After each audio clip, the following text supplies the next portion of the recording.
paper, scissor or glue. Fold the paper and press it.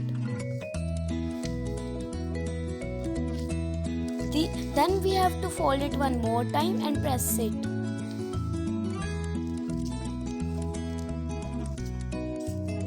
Then cut it in thin strings.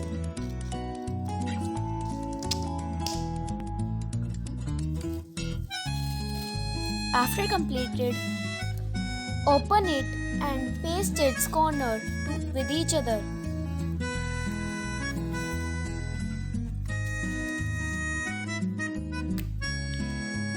After pasting,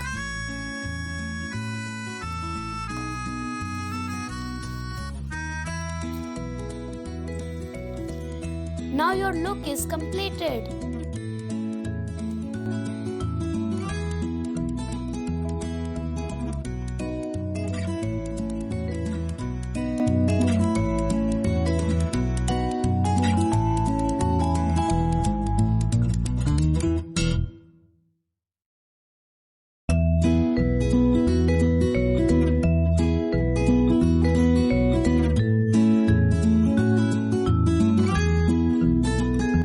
If you like this video, do give it a thumbs up and subscribe to our channel and press the bell icon for more updates. Bye bye.